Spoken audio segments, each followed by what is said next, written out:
Buenas noches compañeros, el día de hoy les traigo la exposición del libro Made in Japón. Es un libro autobiográfico escrito por el señor Akio Morito, el cofundador de Sony, la empresa Sony.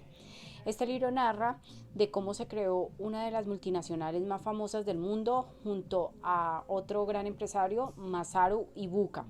Morita era un físico japonés nacido en Sagoya, en el seno de una familia con una fuerte tradición de elaboración del sake.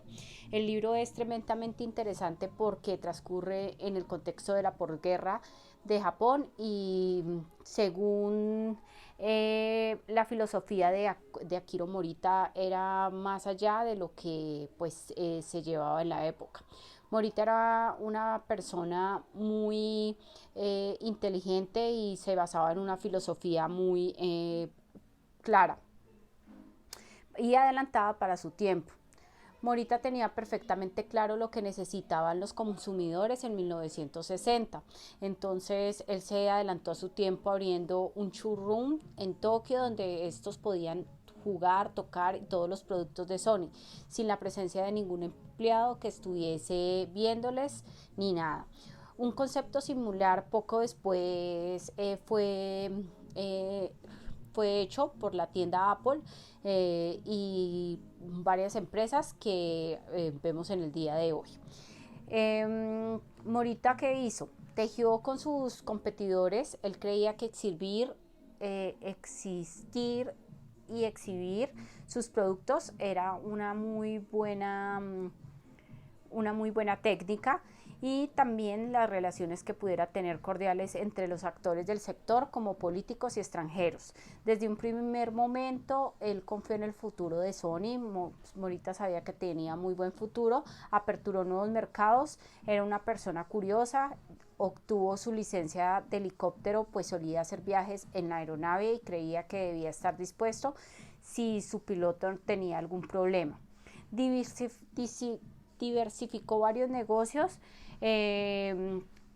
de que exportaba tecnología a otros países, además a Francia, a Estados Unidos, muebles de Países Bajos, Alemania y otros productos. Así se exponía que eran sus inicios de exportador a otros países. Comenzó una campaña con anuncios en periódicos como el New York Times, el Chicago Tubes y algunas revistas de las más famosas con sus productos iniciales Sony. En el primer capítulo él habla de la internacionalización de Sony en el punto de mira. Este capítulo habla que el cofundador de Sony creía firmemente que el futuro de la empresa pasaba por ampliar el mercado japonés. Así desarrollaron un plan de establecer en países clave, incluso fabricando algunos de estos productos para adaptarse al mercado y a los mercados extranjeros. Además estaba convencido que para ello que había una idiosincrasia en cada país, una cultura y un mundo el cual diversificar y conocer de cada sitio. En el segundo capítulo él dice que los gobernantes de un país deben ser defensores de sus propias empresas. El libro critica bastante a los políticos japoneses, pues él opina que ninguno de ellos trabajan por promover la expansión internacional de las empresas nacionales, como sí lo hacían, por ejemplo, en otros países. Él narra la historia de Margaret Thatcher, en un caso similar de la familia real, que sí en sus inicios de Sony dejó establecer fábricas en algunas ciudades británicas. Ellos dicen que la cultura británica pensaba que establecer negocios de ese índole era muy sano para su gobierno e interesante en el poder amplificar sus negocios y el desarrollo de su país. Sin embargo, también era defensor que ningún plan gubernamental tendrá éxito si las personas y los empresarios, que al fin y al cabo son los máximos responsables de que todo prospere, no tienen una cultura con los mismos trabajadores y con el mercado que establecen. Insiste mucho en el punto en este punto a lo largo del libro. Él dice que los responsables de una economía, que una economía próspera como esta, para unos productos como estos, es responsabilidad directamente de los empresarios y de los gobiernos.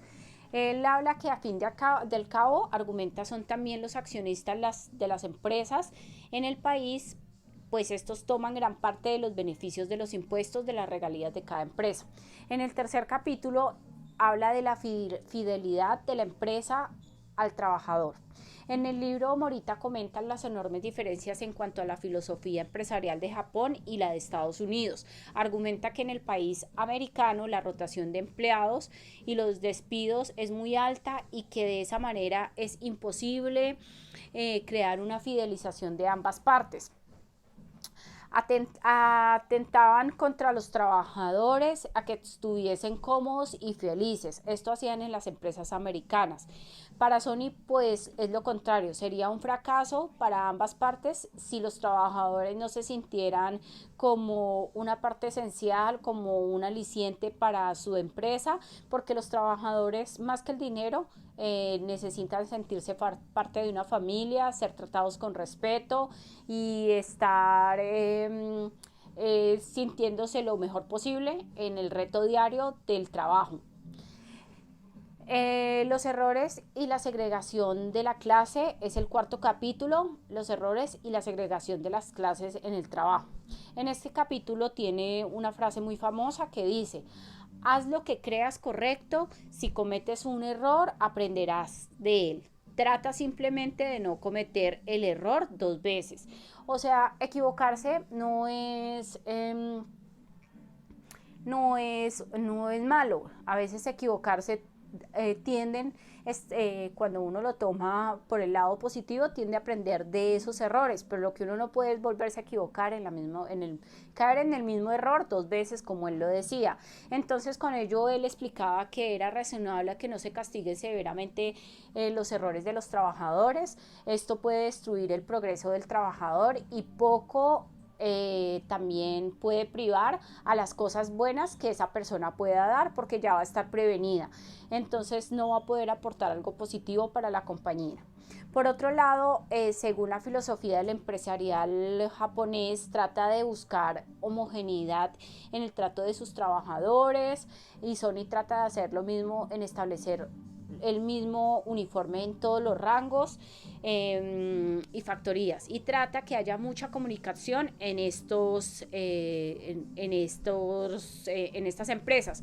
O sea, ¿qué quiere decir él? Que por ejemplo en Sony sus uniformes de básicos son casi todos los mismos, para que ellos se sientan parte de la empresa, pero que no se sientan con un rango, no sientan tanto las jerarquías.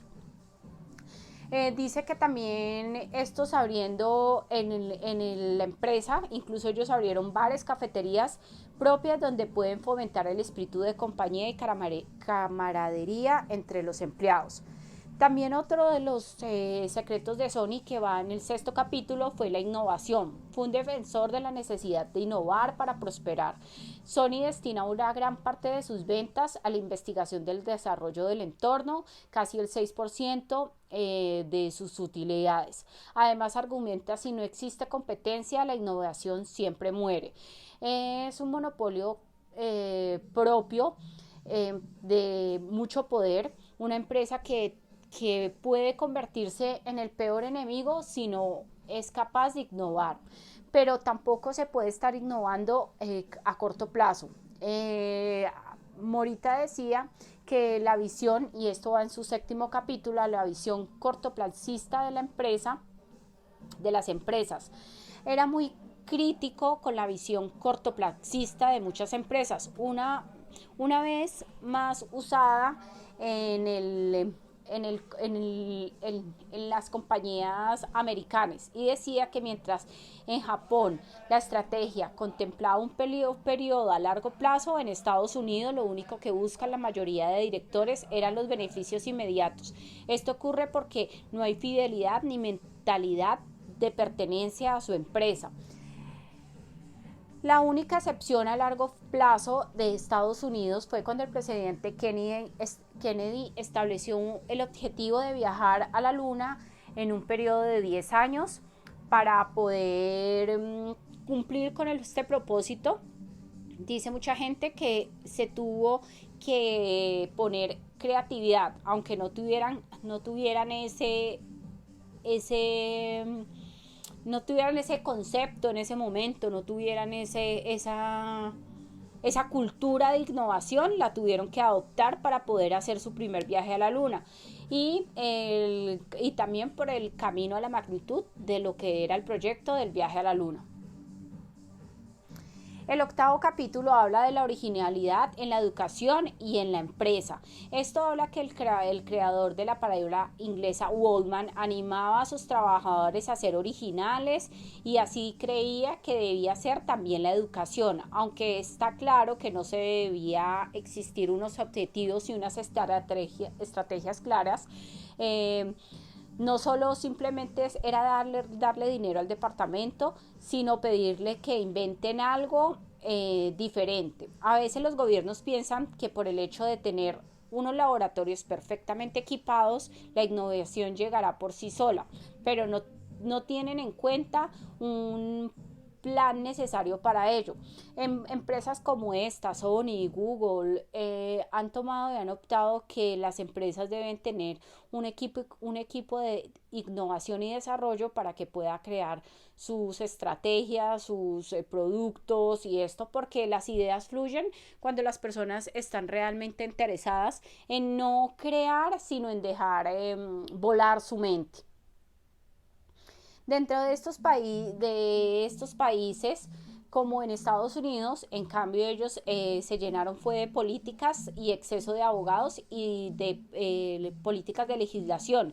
En algunos países es contraproducente la innovación. Dicen que mientras Estados Unidos está ocupado creando abogados, Japón está haciendo lo propio con sus ingenieros. Es la diferencia entre los países como Japón y Estados Unidos, las culturas. En el 10º capítulo habla de la multiespecialización de los trabajadores. Para Akio Morita, la manera más óptima y eficiente de gestionar a los trabajadores es la de ir rotándolos a lo largo de todo el proceso productivo. ¿Por qué decía esto? Y no buscando una ultraespecialización en un puesto de trabajo. De esta manera, todos sus trabajadores sentirán que están aprendiendo cosas nuevas, y todos vendrán una visión global y no limitada de la cadena de producción en la que trabajan. Aquí en este capítulo es muy interesante porque no es quedarse en un solo cargo en una empresa. Esas empresas que le dan la oportunidad a sus trabajadores, como esta Sony, de ir escalando, ir conociendo toda la producción, irlo rotando por todo el procedimiento y todo el proceso productivo de la empresa, les da más visión de lo que quiere realmente la empresa como tal y sus capacidades a las cuales pueden llegar. También comenta que él comenta que en vez de obligar a la jubilación de los trabajadores, aprovechan su experiencia como consultores en gente de planta y pueden dar nuevas ideas. Allá pues no, las personas no se están preocupando que se van a jubilar como en otros países que necesitan llegar al punto de cumplir X edad para jubilarse. No, allá los utilizan como gestores, consultores y personas muy conocedoras del tema, del producto y de la materia que manejan allí.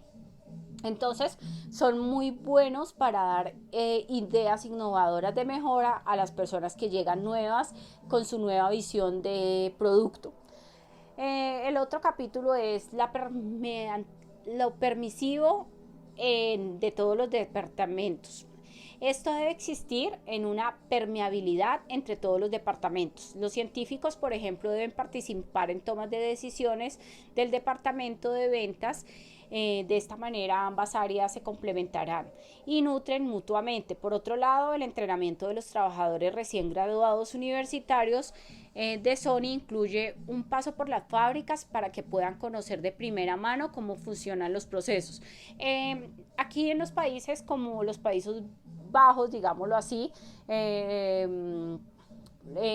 tenemos la cultura de que una persona se gradúa y de una vez la envían a que vaya como profesional y vaya y dé toda su teoría, más no le dan la oportunidad de conocer de la empresa, no le dan la oportunidad de conocer de qué es lo que hace cada proceso.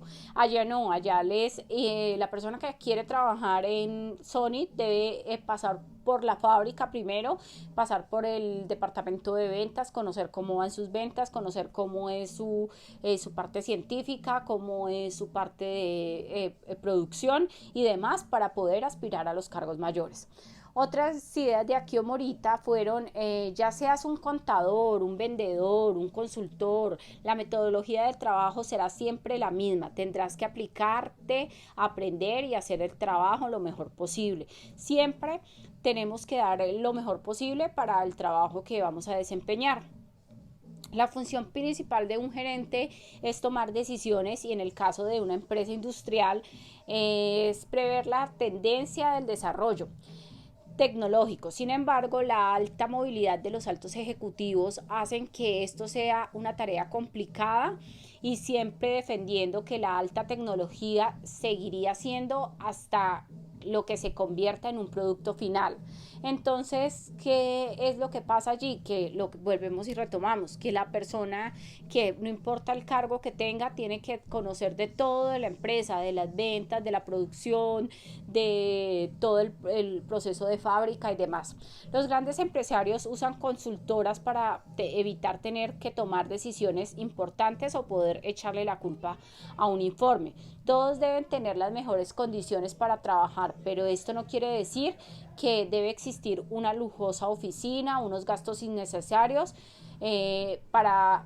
Como ahorita eso no era lo necesario, no tener las mejores instalaciones, ni la oficina más cómoda, ni con el televisor de último, no, era tener las condiciones de, de,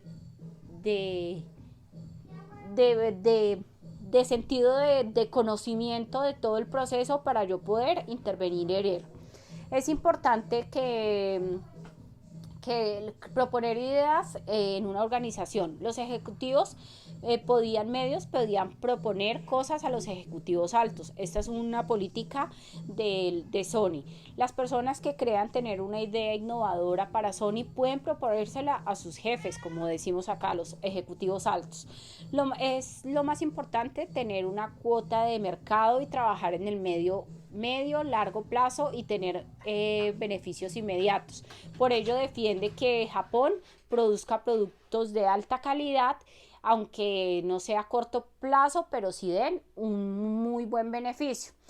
Es importante la comunicación entre todos los trabajadores, que todos sepan el rumbo que tienen en la empresa. Para ello, Sony organizaba convenciones anuales en las que se reunían con todos sus trabajadores. Y esto podía aprender en sus compañeros de departamento. También veían cuestión fundamental de los trabajadores que algún día pudieran ser jefes.